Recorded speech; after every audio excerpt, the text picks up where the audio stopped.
폴란드가 국군의 날, 거기도 그런 게 있습니다.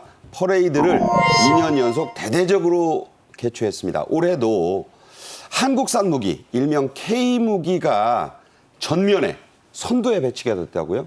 그렇죠. 지금 이제 사실상 폴란드는 2022년도 이제 러시아가 우크라이나를 침공하고 난 뒤에 엄청나게 군사력을 발전시키기 시작했습니다. 그래서 폴란드가 가장 이제 눈독을 많이 들인 게 바로 한국의 방산, K방산이죠. 그래서 K2 전차, K9, 그다음에 FA50 이거 무려 그때 기본 계획에 얼마 정도면 25조 8천억을 구매하겠다고 그랬어요. 그런데 이제 K9이 자주 보지 않습니까? 네. K9 숫자를 조금 줄이는 대신에 오히려 여기다가 천무 그것을 이제 조금 더 구매하겠다라고 얘기를 했거든요. 지금 대통령 옆에 있는 게 K9 자주포대들이 있다는 거예요. 저 안제이 두다 대통령인데. 네. 네, 그래서 이제 이 그 천무를 어떤 식으로 이제 하느냐 하면은 지금 말씀하신 것처럼 호마르라고 그러잖아요. 그러면은 한국의 그 천무 이 소위 말하는 다련장포거든요. 이게 12발 연장이 12개입니다. 여기에다가 밑에 텔이라고 하는 이 자동차는 누구 거냐면 이거는 폴란드 거예요. 그러니까 폴란드 차에다가 그렇죠. 폴란드 트럭에다가 한국의 다련장포를 싣는 거죠. 이것을 자신들은 이제 그 호마르 K라고 이렇게 얘기를 하는 그러니까 거죠. 자기들 이름을 붙였는데 코리아는 또 붙인 거예요. 그렇죠. 그걸 붙인 거죠. 네. 자랑스럽죠. 지금 보신 것처럼 두다 폴란드 대통령을 호위하는 그 포들이 K9 자주포들이 많다는 거예요. 그러니까 그만큼 폴란드가 미국, 독일 이런 첨단 포들보다 저리 가세요. 내 옆에는 한국형 이렇게 된 겁니다. 자, 올해 퍼레이드에서는 말씀드린 이 호마르 K가 처음 등장했습니다. 바로 우리 천무의 폴란드 맞춤형 버전인데요. 함께 보겠습니다.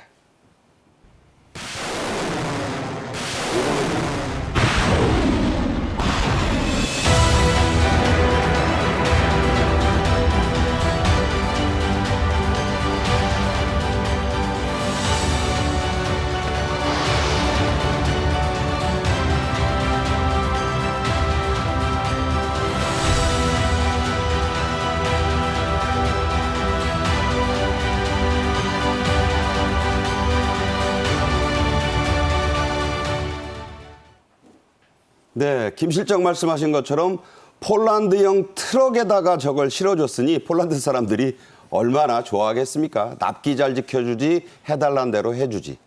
자, 폴란드 맞춤형인 이 천무, 즉 호마르 K는 폴란드 국군의 날 행진의 맨 앞 선두를 차지했습니다. 참 자랑스러운 일 아니겠어요? 그렇습니다. 이제 어떻게 보면 이제 그만큼 폴란드 입장에서 봤을 때도 비록 이제 한국에서 다른 데서 수입해온 무기긴 하지만 우리의 어떤 그 국토를 지키는 굉장히 힘 있는 굉장히 훌륭한 무기다라는 걸 이렇게 보여준 거라고 볼 수가 있겠는데요. 앞서 이제 두 분이 다 말씀하셨던 것처럼 이게 우리가 갖고 있는 이 장점이 이런 것 같습니다. 어떤 유연성인 거죠. 예를 들어서 좀 이번에 말씀하셨던 호마르 K가 발사되는 우리 거지만 그 차는 또 폴란드 거를 이렇게 그 합친 그런 융합한 형태 아닙니까? 이게 사실은 얼마 전에 체코 원전 수주할 때도 마찬가지 방식이었거든요. 우리가 사실은 체코 원전을 이렇게 우선협상을 했던 이유도 물론 원전은 큰 거는 뭐 원자로라든가 이런 것들은 중요한 뭐 그런 설비는 우리 거긴 한데 그 체코의 그 업체들이 거기에 이제 같이 들어올 수 있게 그런 구조를 짜서 우리가 우선협상 대상자에 선정이 됐었거든요. 참 이런 거 보면은 단순히 무기뿐만이 아니라 소위 말하는 K의 어떤 경쟁력이라는 게 이런 데서 그러니까 그런 유연한 어떤 면에서 좀 왔다고 볼 수가 있겠고 하나 에어로스페이스 이제 이 천무를 만드는 회사인데요. 하나 에어로스페이스가 이제 호마르 K 18대를 인수를 하고 공급을 하고 36대를 또 추가로 납품하겠다 이렇게 지금 이미 밝힌 사례입니다. 폴란드가 이제 한국의 이런 어떤 적기 납품 능력 이런 부분들을 높이 인정을 하고 있는데 일단 1조 6천억짜리 2차 계약도 이제 이렇게 계속 진행을 할 것으로 좀 전해지고 있습니다. 네. 써보고 좋으니 또 시키는 거. 그렇죠. 이거는 뭐 일반 가정도 마찬가지 아니겠습니까?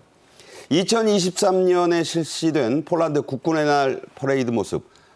그 영상하고 비슷한데 더 확대 규모였다고 하거든요. 다시 보겠습니다.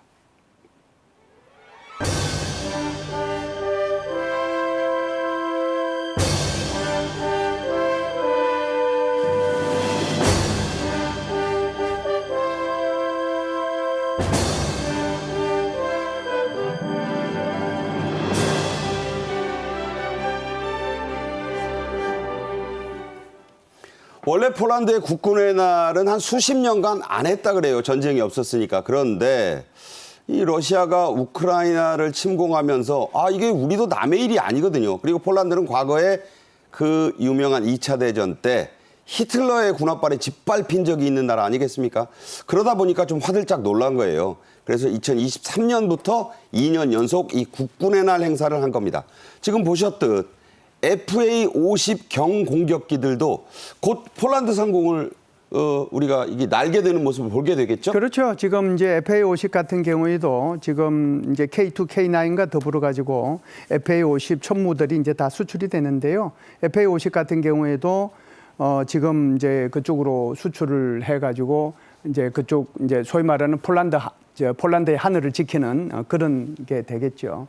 지금 네. 보면 48대 중에서 36대 맞춤형으로 개량해서 이제 납품이 이미 됐네요. 그리고 이제 몇 대만 더 가면 원래 요구했던 거는 이제 아마 다 될 걸로 생각을 합니다. 네, 임평론가. 이게 경공격기 같은 경우에는 우리가 이제 납품을 시작하는 건 아직 좀 시간이 남았잖아요. 네. 그런데 이 비행기를 수출하는 것이 전투기가 다른 나라와 비교했을 때 최적의 가성비가 있다. 이런 그럼요. 평가를 받은 거죠? 그러니까 쉽게 생각하면은 가성비도 좋을 뿐더러 부가가치도 엄청 높은 겁니다. 예를 들어 탱크 뭐 1000대 파는 거나 뭐 이를테면 경공격기 한 10대 파는 거랑 거의 그 어떻게 보면 이제 영업이익으로 따지면 굳이 이제 비즈니스적인 측면에서 봤을 때는 같을 정도로 사실 비행기를 많이 팔 수 있으면 훨씬 더 매출 사이즈도 커지고요. 이제 조 단위가 확 넘어가니까요. 그리고 그만큼 영업이익, 그러니까 마진도 클 수밖에 없는 건데 사실은 우리가 이제 비행기까지 전투기까지 물론 경공격이긴 합니다만 전투기까지 이렇게 수출할 수 있다라는 건 우리의 이제 이 무기 체계 능력이 그만큼 더 성장했다라고 볼 수가 있는 거고 또 하나는 저는 좀 주목해서 보는 게 48대 계약을 했는데 폴란드 공군 요청으로 그중에 36대는 추가로 좀 더 개량된, 좀 더 개선된 능력의 이 FA-50을 보내달라. 그래서 이제 FA-50PL 이렇게 이제 별도의 또 이름까지 붙었는데. PL이 폴란드라는 뜻이에요. 그렇죠. 그렇게 네. 붙은 건데 결국 이제 이렇게 상대방이 그러니까 이를테면 이제 고객이 뭔가 조금 더 주문을 했을 때 그거에 대해서 그거 우리 힘든데요. 이게 아니라 오케이 알겠습니다. 저희가 시간을 좀 더 주시고 하면 비용을 조금 더 올려주면 충분히 해서 공급을 하겠습니다. 이런 식으로 할 수 있다라는 게 앞서도 말씀드린 것처럼 우리가 갖고 있는 소위 말하는 이제 K 방산의 힘이나 경쟁력이 아니겠냐. 이거를 비단 폴란드만 보는 게 아닐 거거든요. 다른 나라에서도 충분히 볼 수 있을 거기 때문에 단순히 이제 전차나 자주뿐만이 아니라 이런 이제 경공격기 나중에는 이제 KF-21 이 전투기까지 차례차례 우리의 어떤 그런 무기 체계들의 어떤 확장성이 더 커지지 않겠냐 이런 기대도 좀 해볼 수가 있겠습니다. 네. 불가리아는 BL을 붙여주면 되고 루마니아에는 RM을 붙여주면 되겠죠. 자, 우리 K2 흑표 전차는 이 퍼레이드에서 독일의 레오파드, 미국의 에이브럼스 전차와 어깨를 나란히 하고 행진했습니다. 이거 세계 1, 2위 전차 아니었습니까? 그럼요. 우리가 이제 독일 그러면은 늘 이제 전차 군단 이렇게 얘기하잖아요. 제2차 세계대전에서 워낙 이제 위력을 떨쳤으니까. 롬멜 나오죠. 그렇죠. 그러니까 이제 축구 같은 경우에도 뭐라고 그럽니까? 독일 축구를 갖다가 전차 군단이라고. 전차 군단 그때 나온 얘기예요. 그렇죠. 롬멜 군단 때. 그러니까 이제 그런 식으로 붙일 정도로 아주 유명한 것이 바로 레오파드고요. 세계 제1위의 전차가 바로 에이브람스 미국의 전차인데 여기에 지금 어깨를 나란히 하거든요. 주한미군 사령관이 그 사람 아들이었잖아요. 예, 그렇죠. 그 사람 이름이죠. 그러니까 이 에이브람스 이 장군으로 갑자기 넘어갔는데 에이브람스 탱크가 그만큼 이제 유명한 건데 왜 이렇게 이제 한국의 방산들이 이렇게 이제 유명해졌느냐 하면 지금 이제 좀 전에 두 분이도 말씀하셨지만 가성비 좋죠. 낫기를 잘 지키죠. 애프터 서비스 좋죠. 현지에서 요구하는 대로 거기에 맞춰서 해주죠. 그리고 현지 생산까지 해줍니다. 이 5가지가 다른 나라에 비해서 훨씬 뛰어나기 때문에 그래서 한국 방산이 지금 진격을 하고 있지 않는가 이렇게 봅니다. 네, 말씀하신 대로 진격의 K방산입니다. 윤석열 대통령은 오는 2027년까지 우리나라를 세계 4대 방산 강국으로 키우겠다고 했습니다. 직접 들어보겠습니다. 방산협력은 원전, 건설, 반도체 등 다른 산업 분야와 연계돼서 일자리 창출 등 국가 경제 발전에 크게 기여하고 있습니다. 방위 산업이 대한민국의 미래 신성장 동력이 되도록 우리 모두 함께 노력하고 특히 정부가 앞장서야겠습니다.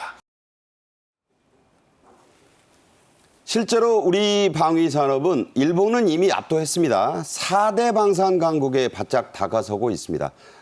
우리가 8등 정도지만 그 앞이 아주 촘촘해요. 그래서 조금만 하면 우리 4등 금방 합니다. 동메달 따는 겁니다. 자, 우리 방산 수출액 사상 최초로 27조 원을 돌파하죠. 예, 지금 이제 말씀하신 것처럼 세계 이제 3대 방산국이라고 하면 미국이 한 40%, 러시아가 16%, 프랑스가 11%, 그 뒤에 이제 중국, 독일, 프랑스 뭐 했는데 대충 이제 2에서 한 5% 정도 돼요. 거기는 도토리 기직이에요. 그렇죠. 그런데 한국이 지금 몇 퍼센트냐면 2.4%란 말이죠. 그러면은 지금 현재 8이지만 요게 지금 우리보다 조금 앞서 있는 나라 이제 뒤집는 거는 그렇게 이제 그 어려운 일은 아니거든요. 그렇게 되면 이제 세계의 네 번째 이제 방산 수출 국가가 될 수 있는 거죠. 그래서 이번 올해 같은 경우에는 아마 지금 말씀하신 것처럼 27조 그렇죠? 네. 27조 정도 수출한다고 그러니까 대통령께서 지금 방산 수출 전략 협의회도 직접 주관하시잖아요. 네네. 그리고 이제 이 방산 수출을 잘 할 수 있도록 한국형 수출 지원 체계라고 하는 것을 원스톱 형식으로 만들어 놨잖아요. 네. 대통령이 직접 지원하시지, 주재하시지. 그 원스톱 체제 만들었지. 그 여러 가지 뭐 기술 좋지. 그러니까 아마 곧 이제 세계 사이에 방산 수출국으로 등극하지 않겠는가 이렇게 생각합니다. 네. 우리 뭐 파리 대회 있었지만 역전이 금방 가능한 수준까지 우리 올라와 있습니다. 김열수 실장과는 여기서 인사드리겠습니다. 고맙습니다. 감사합니다.